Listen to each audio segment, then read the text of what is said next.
Hey, welcome to Graphic Policy Weekly. I'm your host, Brett, and thank you for joining us for our second episode of our brand new show where we go over the latest news from comics and then dive into kind of what some of the biggest news of the week is, as well as also looking at the releases from the past week and the coming up week. So before we get to the big news over the past week, I kind of want to talk about the latest releases and what's coming up for comics that maybe you should check out.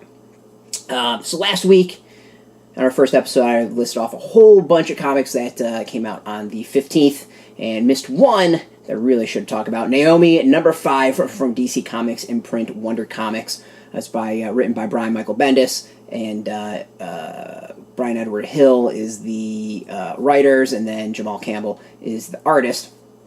So if you haven't been reading the series, and a lot of you haven't, you're missing out on what is one of the best superhero comics that is on the market right now. So Wonder Comics is an in-continuity line of superhero comics overseen by Brian Michael Bendis, not all written by him. There's like Wonder Twins that's written by Mark Russell. And Naomi is a brand new character who has deep ties into the DC universe, and issue 5 is the payoff of her origin. And it's a hell of a payoff. It's a fantastic series. The style, the story is full of heart, full of mystery, and that 5th issue, like, there's a lot of hype in comics nowadays. It really paid off. I think they did a fantastic job of actually delivering on her origin, and it's top-notch stuff. Go get the entire series if you can. If you can't wait for the trade, get it. Like, it's just really solid. It really reminds me of kind of classic comics. With the Origin series, there's just something it's like positive and good about it. Just lots of heart, and I can't wait to see where it all goes. It's fantastic stuff. Comic I mentioned last week, I'm going to mention again. We got Science Comics, Car Engines That Move You from First to Second. It's a graphic novel. Science Comics is a whole fantastic graphic novel for kids and adults who want to learn more about things that go on in the world. Cars is obviously about cars, and you can learn a lot. I admitted the first episode I know jack about cars. Actually, I think during the review I said I know jack about cars. And here I'll say I know jack about cars, and I learned a lot here. And, I'm not going to be able to go change like an engine or something like that, but I have a better understanding of the history and how they work. So really highly recommend it. Very, very great series. All right, this coming up week, May 22nd. It's 4 releases for 3 series that I think you should go and check out. 2 of them I've read, 1 I haven't so far. This is the first one I haven't. It's called Road of Bones, number 1. It's from IDW Publishing. Rich Gadoik is the last name. I'm sorry if I mispronounced it. Alex Cormack. The concept is what sounds really cool. I just haven't had a chance. So it's 1953. Roman Morozov escapes a Siberian gulag, and he must survive the tundra with help of a mysterious childhood fairy tale. A character from his childhood. It just sounds really interesting. Like, this is kind of like a horror thing, surviving in the tundra. It just sounds cool. So 1 I'm looking forward to. 1 I'm actually really, really looking for. Next we got 2 from Boom, really 3 from Boom, 2 different series. So we got the Avant-Gardes. It's 5th issue plus the special trade that's out in just comic shops. It's called the Discover Now edition. It's by Carly Usdin and Noah Hayes, Georgia. The story's about a place called Georgia O'Keeffe College of Arts and Subtle Dramatics. You got a bunch of girls who want to do a basketball team, and it's them putting together the basketball team. Boom has been killing it when it comes to the sports comics, and it really reminds me of kind of Western versions of the manga that have been doing sports, and they've been really, really solid reads. I've enjoyed it a lot, and this series I think's really entertaining. If you like basketball, you'll probably dig it. If you just kind of want some dynamics of like college kids and trying to put a team together, it's good stuff. They also had one called there's a dodgeball one, and then there's one about fencing. All of them are really good. This is a solid area. They're growing. It's growing, and hopefully this takes off. I think it's going to be a trend that you're going to see in a lot of other publishers beyond manga that's already like killing it in that department. We also got Black Badge Volume 1. It's by Matt Kint, Tyler Jenkins, Hillary Jenkins. This series is, I think, one of the best things. Visually, it's amazing. The story's fantastic. It's about this top-secret program that basically takes Boy Scouts and puts them on covert espionage missions. It's awesome. It's freaking awesome. Black Badge rocks. Like, I've turned so many people onto this series. It's cool. It's really cool. So go get the first volume. Hopefully you'll enjoy it. So on to the news. All right, so lots of news. Marvel Comics, we're going to start with that. So they've officially pulled back some details about House of X and Powers of X. There are two miniseries that are going to kick off in late July, I think the week after San Diego Comic-Con, by Jonathan Hickman, is writing both of them. The big news out of this is that Marvel said this is going to totally relaunch their X-Men line of comics. I don't really understand why this was news and folks were shocked by this, considering I just kind of assumed that this is happening.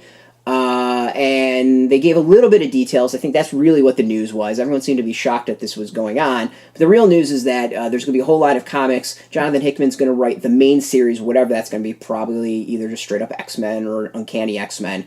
And then a whole host of other creators and creative teams will be taking on the other comics. I don't think they said how many will be done, but there's going to be kind of a wave of them. He said some are going to be kind of classic titles that we'd expect and some totally new, which is exciting. And they're already working on the second wave of releases that'll be out in 2020. So I think the bigger news out of this is that we're finally going to be seeing some stability in the X-Men line of comics. The line has had some issues and years of starts and false stops, and can use some continuity from creators. Not to say that there haven't been good runs recently, but lots of number ones and some issues. Atlas Comics returns. This is also pretty big news. I think this was an interesting one, and there was a bit in the announcement I think kind of flew under the radar. So producer Stephen Paul, he was producer behind Ghost Rider. So he acquired a majority interest in Atlas Comics, a classic comics publisher, and they've signed a first-look deal with Paramount Pictures. Now, you're going to sit there and say, yay, more comic characters coming to the big screen. True, the first one's supposed to be set for 2021, but this is an interesting one. So Atlas was started by Martin Goodman, who started Timely Productions, which eventually morphed into Marvel Comics. Bad deal happened. His son was supposed to be in charge of Marvel. That didn't happen. And so in 1974, he launched Atlas Comics, kind of a competitor, lots of superhero stuff. And then his grandson has had possession of the company since 2010. There was a false start of that. Some comics came out. I remember seeing them at conventions, and then there was like nothing from them. So what's interesting out of this announcement for me isn't necessarily of mining the IP for movies. It's that buried in the announcement was said that Jason Goodman, who is Mark Goodman's grandson, is going to oversee publishing. So I'm thinking that we're going to see a new line of comics along with the film, and I think what's really interesting with this is that this was really the first comic universe that is geared specifically towards the films. Like I hate this word synergy, but you're going to get solid synergy between the films and the comics potentially if they do this right. There's a lot of companies that have done comics that have hoped to do films. I'm not going to name specifics, but have hoped to do films, recent companies. Only a few have had shared superhero universes. But this is the one where the movies and the comics potentially are launched at the same time. So I think that's going to be what's really, really interesting. Now, it just said that Jason Goodman would oversee publishing as well as oversee producing the shows and the films, or oversee the films and television shows. So I'm assuming from that we're going to see some comics. I think that's going to be really interesting. My gut says San Diego Comic-Con, there'll be some more news. So speaking of publishing, we got Square Enix, Enix. We'll go with Enix. So they're launching a U.S. publishing line along with Random House. They do have a publishing line in Japan. In the U.S., we mainly know them as a video game manufacturer for things like Tomb Raider and Final Fantasy, but they're going to be bringing prose, manga, art books over to the U.S. They've got 4 coming out in the fall, 1 prose, 3 manga. Should be really exciting. They have traditionally outsourced their stuff in the U.S. There's been Tomb Raider comics from Dark Horse, for example. And yeah, I mean, it's going to be fascinating to see where this all goes. Plus, Random House has a hell of a footprint out there. So now for our main story, Between the Panels. We're calling the segment Between the Panels. I kind of like it. And we're going to be talking about elections, and I know what you're saying. Screw politics, you stupid libtard cuck. What I'm going to talk about is going to impact you, so you might want to stick around and watch this video. You might not agree with everything I say, but at least they'll maybe give you some idea that what you do at the voting box actually impacts your hobbies. What television shows you watch, what movies you watch, the cost of comics, games, toys. Also, if you really use the words SJW and libtard and cuck and stuff like that, we're probably not the site for you, so you can take off if you really want to. You're not going to make me cry. But hear me out. This is actually some pretty interesting stuff. First and foremost, I am a liberal. Yep, I'm far left on that stuff. And I wear it on my sleeve. I'm proud of it. I have no problem saying what my viewpoints are. They're from the left. But that's not really the point of this story at all. It's really about how policies and elections, which impact policies, impact you. That's really the point here. I think I'm pretty good on this one and not totally wearing my politics out there, but we have two recent examples of policy decisions that are going to impact your hobbies, impact things that you enjoy. Now, the first one's a little bit looser in that, but hopefully you kind of roll with me and get where I'm going with this. It's about the abortion ban in Georgia, and the second, of course, we have the tariffs and trade war with China that President Trump is currently waging. So recently, Georgia signed into a law of legislation that bans abortion after a heartbeat is detected. It goes effect into 2020. So personally, I'm against this regressive legislation. Just put it out there, so I'm going to crap on it no matter what. But for some other reasons, that's not really a focus here. The focus is the impact of the law on businesses, on entertainment, and the response to it. So numerous production companies, actors, have said that they refuse to work in Georgia now. Some of them are going to wait until battles are done in the courts over the legislation. Others have just outright said they're already stopping. So why does this actually matter? Georgia has tax incentives, and it's got a booming business when it comes to movies and television shows. They give up to 30% back for productions that are there. So it's potentially a lot of money, and shows that you watch and movies you watch have been filmed there. The Walking Dead, Ozark, Stranger Things are three examples of that. Marvel uses the Pine Studios in Atlanta, so they filmed, I think, at least 2 films that are there. So without tax incentives, some of these things aren't going to happen. When production companies are figuring out budgets and where to film and whether or not they can actually put together stuff like that, the tax incentives that they get is part of that. If they can't bring down the production costs and get some money back, they might not happen. At that point, the production doesn't become profitable enough and worth it to do that. So there's a chance films and television shows that we might enjoy in the future are just no longer going to be produced because they're not financially worth it. To give you some numbers, there was 455 productions in Georgia this last year. 455. That brought in $2.7 billion direct spending to the local economy and created 92,000 jobs. So, if you live in Georgia, you're screwed by this. That's $2.7 billion potentially gone from your local economy. It's a lot of money lost by the state and its citizens directly from this. And for us who don't live there, it's films that potentially we're never going to see or television shows we're never going to be able to watch. You can sit there and say, whatever, I don't really care. That's totally fine. That's your choice. But do realize that, what you do at the election box has impacted that. Obviously, this one's a little bit more. If you live in Georgia, it impacts you. If you don't live in Georgia, there's not really a whole lot we can do other than support candidates with policies that we enjoy. So this is an example of electing Governor Bill Kemp impacting entertainment. And you sit there and say, all right, I don't really care about watching these shows. It doesn't impact me directly. Well, I got something that does. The trade war with China will impact you. It's not just food and maybe cost of goods like steel and stuff like that that's going to go up. But things that you enjoy, the comics that you enjoy, things that this entire state is built off of, comics, toys, and games, might all increase because of that. So President Trump's been waging this trade war for some time, playing around with tariffs, and recently has proposed a 25% tariff, which would impact creators. For instance, Kickstarter creators. I know I've got a lot of Kickstarters that are out, and I'm sure those creators are kind of crapping themselves right now, realizing that the cost of getting their goods to me is going to potentially increase. And this is for creators who've had stuff worked in months or years. To give you some example, or give you some impact, comic industry is about a $1.1 billion industry. It was last year's, the estimates. And board games, is about $5 billion. So before we really dive into that, I want to say, what's a tariff? So a tariff is a tax imposed on imported goods by a country. best way of describing it. It's a tax imposed on imported goods and services by a country. So the goal is to increase the cost of that imported good and service so that it's closer to be on par with what the cost is within your country. So, if you were to say there was a good that was like $1 from China and it cost $2 in the U.S., you could do 100% tariff that was be another $1 from that China good, and now it's $2. And in theory, the people would go with the U.S. because it's the same cost. That's the theory. It's not really how it all shakes out, but that's generally the theory.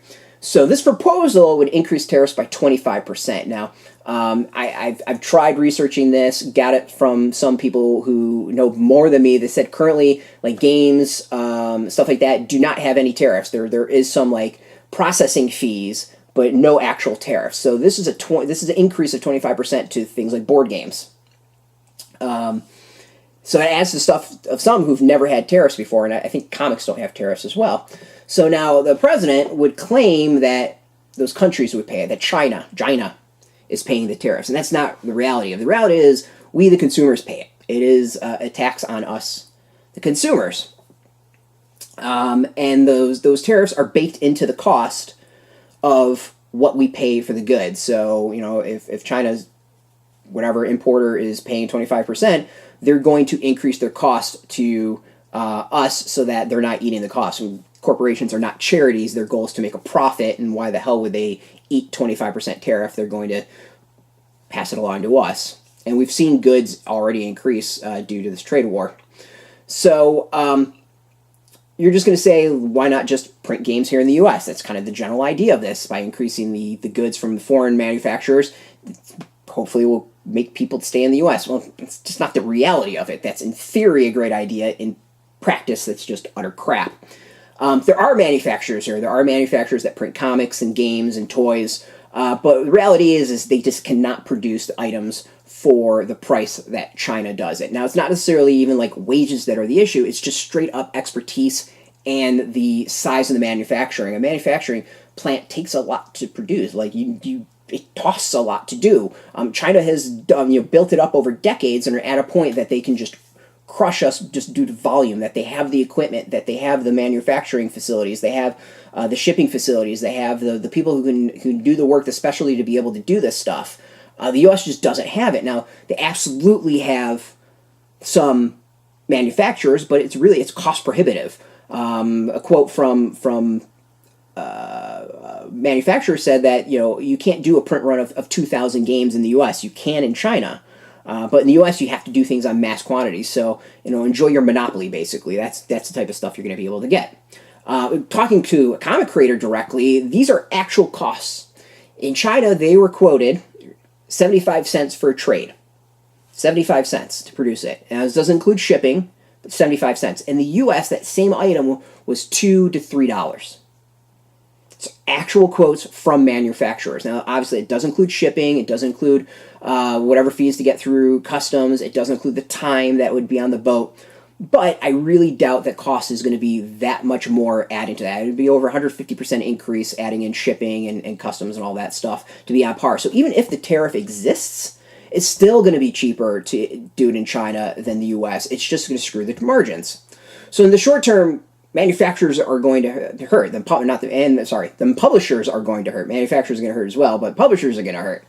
Their margins are going to be thinner, and they're going to have to wait until they increase prices eventually. I mean, if someone has said something's $40 now due to this, they're not going to immediately go up when things are already advertised. I mean, they can, but it's not going to go over well. So the flip side is that they're going to actually have to cut employment. They're going to have to cut expenses like advertising or going to conventions. All that stuff could be cut as well. And I think that's what's partially overlooked is, yes, we're talking manufacturing jobs in China and the U.S., but there are people employed due to that manufacturing in China. The game designers, the PR people, the customer service people, like all those folks live in the U.S. The warehouse people that ship it out from the U.S., they are here. So we do benefit. So cut the manufacturers, you increase the tariffs potentially, those jobs are gone.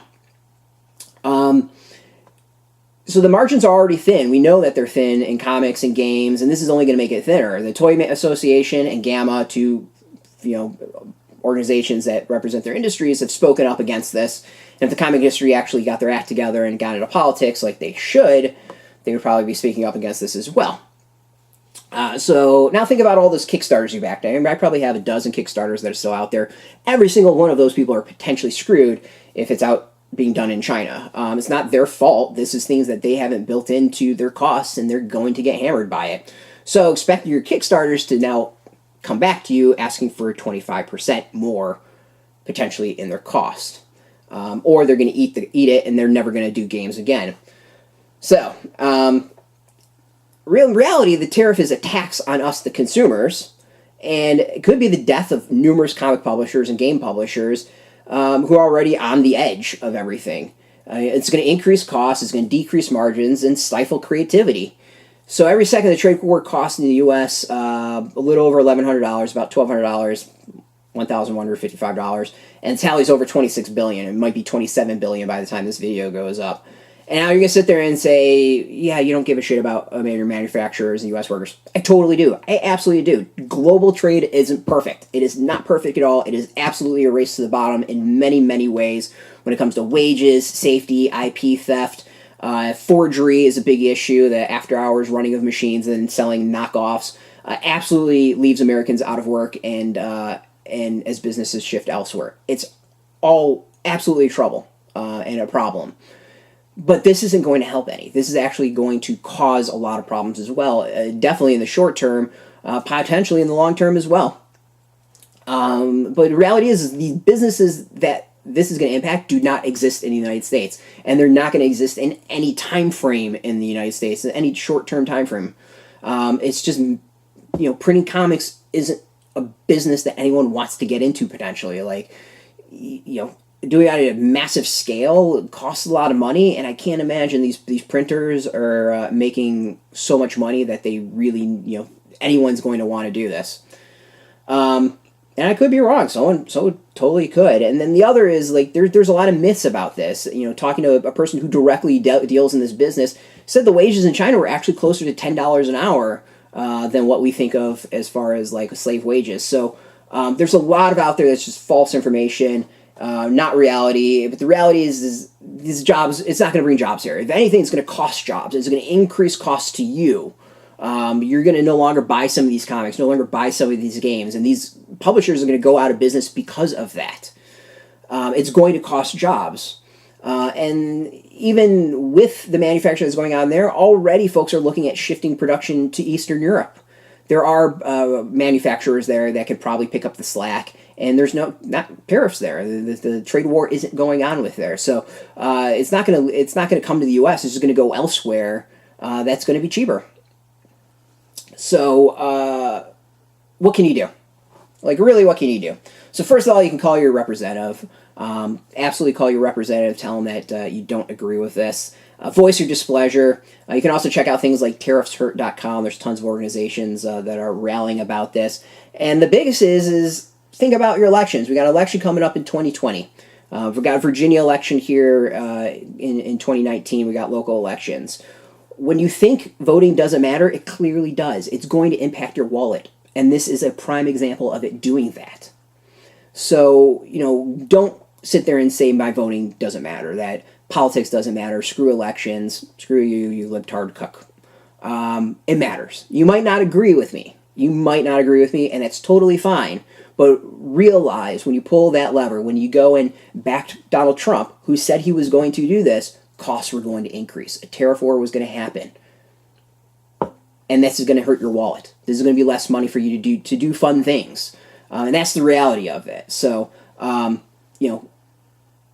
this is a prime example of elections impacting our hobby. And this is a prime example of why politics matter, and you should be aware and get involved, and most importantly, vote and learn about the candidates and what they stand for and how it's going to impact you. So, go get registered, go to the polls. That's about all I can ask.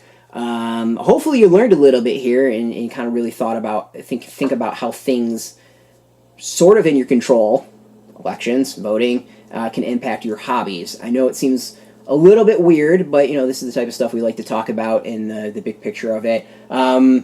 Not sure what the topic is going to be next episode. This is going to be an interesting one. As always, thanks so much. We got some really cool stuff on the site, some great interviews, podcasts. You can go Graphic Policy Radio has some awesome podcasts with creators you can check out. Some long form talking about government and comics that they produce, a little bit about propaganda. We, of course, got tons of reviews. We got some interviews. Go check it all out, graphicpolicy.com. Of course, we're on Twitter, Facebook, YouTube, Tumblr, all at Graphic Policy, keeping it nice and consistent. So until next time, as always, thanks for watching. Keep reading those comics, and keep it geeky. Hey, thanks for watching the previous video from Graphic Policy Television. Just by watching, you help support our site. Thank you so much. Now, if you're watching these videos, you probably care about geeky things like movies, television, comic books, toys, games, video games, you name it. You can go and subscribe right now to our YouTube channel to stay in touch and catch all the new videos, or check out our website at graphicpolicy.com. There's a nice link on this end of the video. But as always, thank you for watching. Keep on rocking and keep it geeky.